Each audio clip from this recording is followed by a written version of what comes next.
Come, take my yoke, learn from me, and rest. Dear friends, on this 14th Sunday of Ordinary Time, our Lord loves us so much that He invites us, you and me, to come to Him, to share our burdens with Him, to learn from Him, and to find rest in Him. Today's readings, specifically the Gospel of Matthew chapter 11, verses 25 to 30, are an encouragement on how God is close to the little ones, the troubled, the overburdened, those who are brokenhearted. Yes, the Lord lifts up all who are falling and raises up all who are bowed down, especially when Jesus says, "Come to me, all you who labor and are overburdened. Take, shoulder my yoke, learn from me, and you'll find rest." A yoke, dear friends, is a wooden piece, which is a kind of like a cross, that is fastened on the necks of two animals, like a donkey animal, buffaloes, and attached on the plow or the cart that they are to pull. Probably our necks or heads or hearts, our lives are tied too with heavy loads. What are the stressful worries, anxieties, fears, or loads that we pull or carry or that weigh us down, making our journey of life heavy for us and also heavy for others? Our Lord invites us to be humble and to surrender our burdens unto Him, to work out everything with Him and with others, because He also works in others, and also never to pretend to solve anything only by ourselves. In the first reading, dear friends, Zechariah chapter 9, verses 9 to 10, the prophet consoles God's people, promising them a humble messianic king of peace riding on a donkey. A donkey is a sign of service, a sign of suffering, humility, a sign of simplicity and peace. So we see this king coming on a donkey, symbolizing peace, service, suffering, humility. And this kind of king of peace, who is riding on the donkey, will give the people of Israel rest and liberty or freedom. It was a prophecy about Jesus.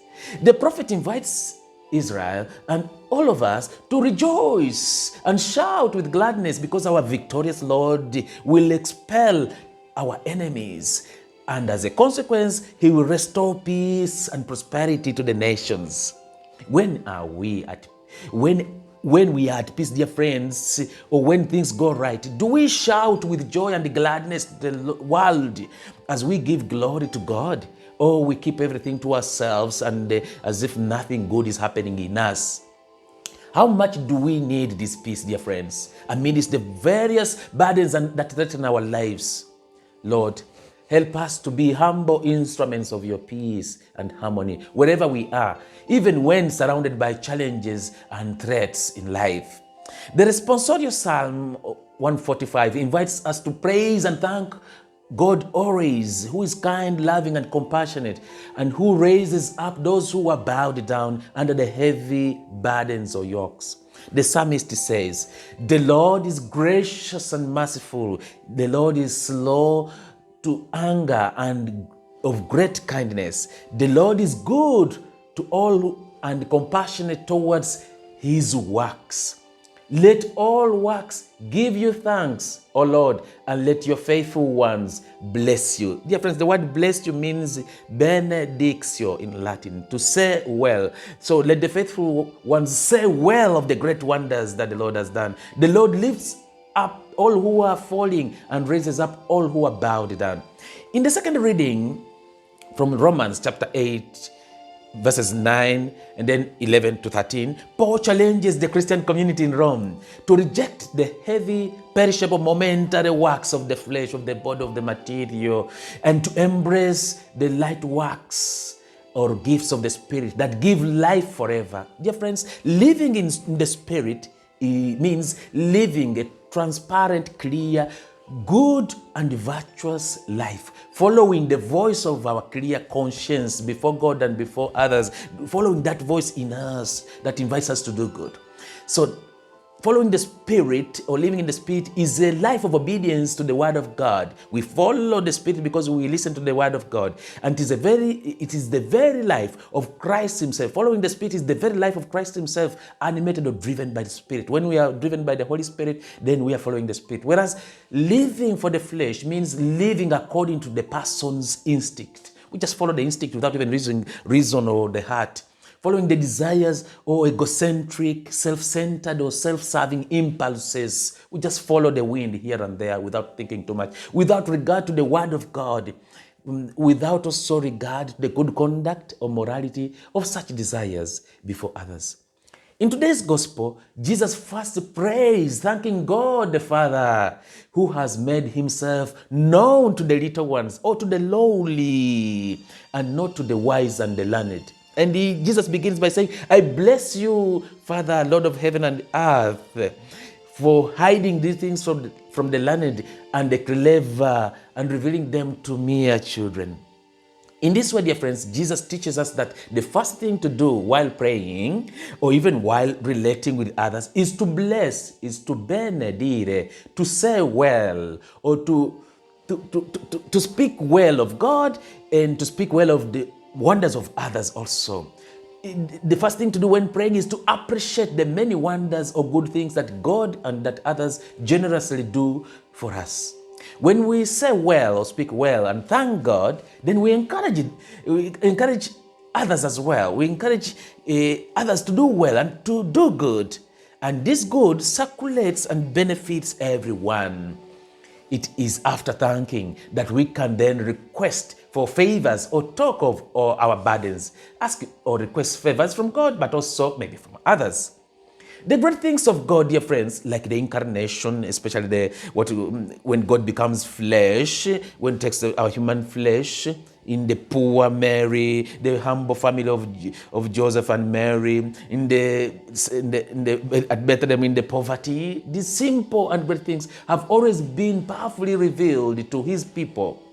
Even now, through simple, poor, and unexpected and humble persons or ways, and not through a extravagant or noisy, arrogant manner.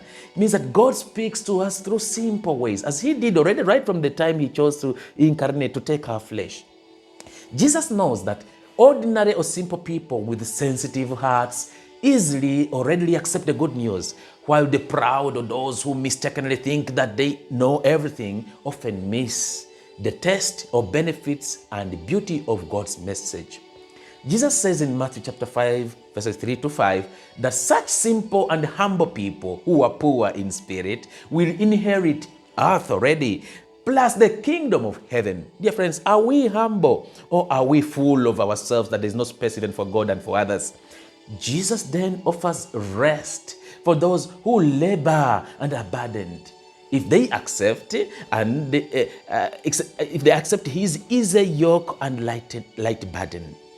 Jesus does not mean that the burden is always easy to carry, but that when the burden is carried with Him and in love, then that love makes even the heaviest burden light.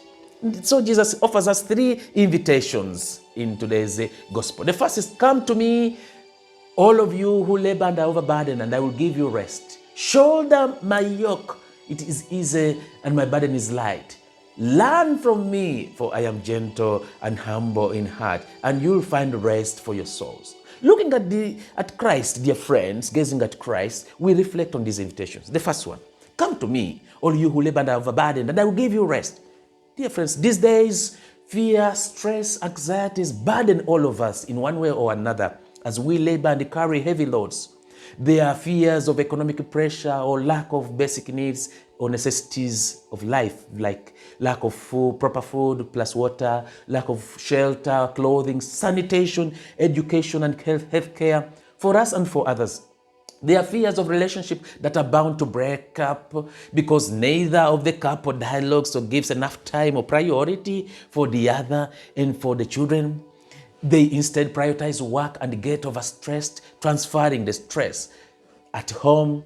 Yes, dear friends, problems come or aggravate when we don't dialogue, when we spend our energies on things done that don't really matter, rather than spending our love and life and quality time on persons. Or when we mix up priorities, then problems come. Accompanying various couples, dear friends and families, I have come to be more convinced that the proper priority of things is putting God first.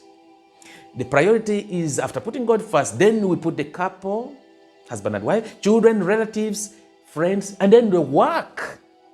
It's not about overlooking work, no. When we put work first, which is shown when we frequently return home very late and tired and burnt out, then sooner or later, dear friends, any relationship with God and with others and with ourselves will not last long. We transfer our stress from work at home. Then the home people are stressed because we are stressed.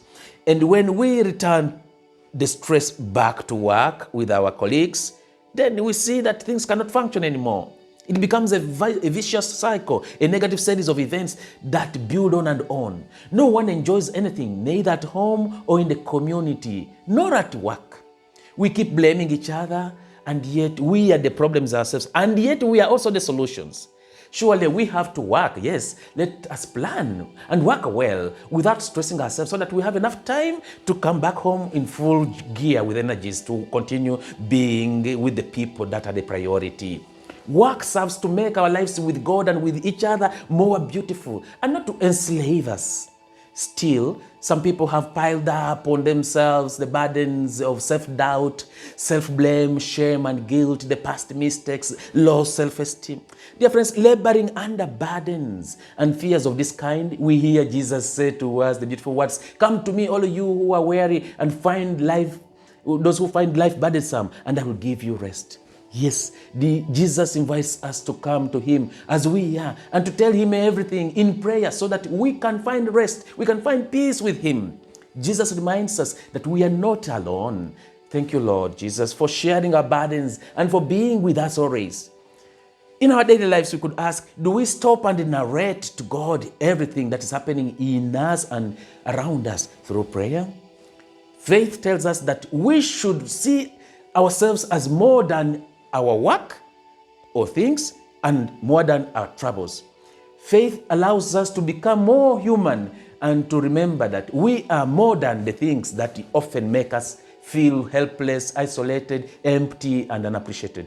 The second, the invitation of Jesus is, shoulder my yoke, it is easy, and my burden is light. As a loving and caring friend, Jesus offers us his own yoke that makes our heavy burden light.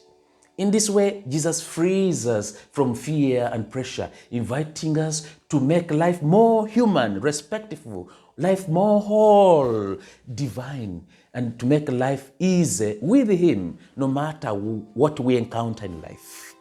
He invites us to make our burdens easy and light for all as we unload and entrust them to him through the sacraments, especially the Eucharist and the reconciliation, where we regain our peace with ourselves, with others, and with God.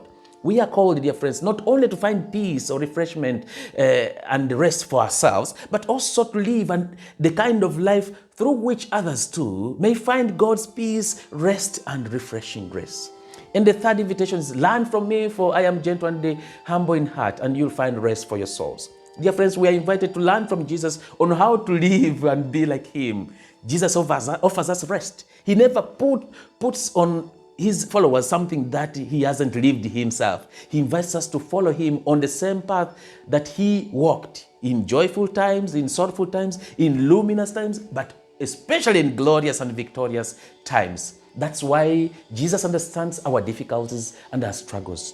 We need to focus our energies to promote a more vital contact with Jesus that gives life to our lives, families, communities that are always in need of courage, rest, and peace.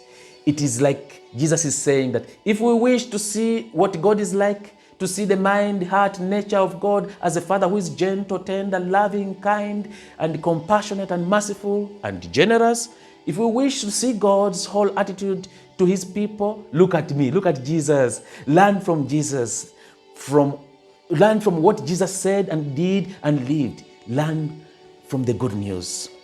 Through Jesus, with Jesus, and in Jesus, dear friends, we can live as God lives. Free others as God frees also. Only when we are gentle, understanding, patient, loving, forgiving, and generous to others, as God the Father is towards his children, and as the fathers, mothers at home are or should be towards their own children. As the Lord consoles us, may we console others, learning from Jesus' gentleness and humility of heart. As God heals our bodies and souls, may we heal and not hurt others. As the Lord lightens our burdens, may we also lighten the burdens of others, making life easier for ourselves and others too. Peace be with you. God bless you always. Amen.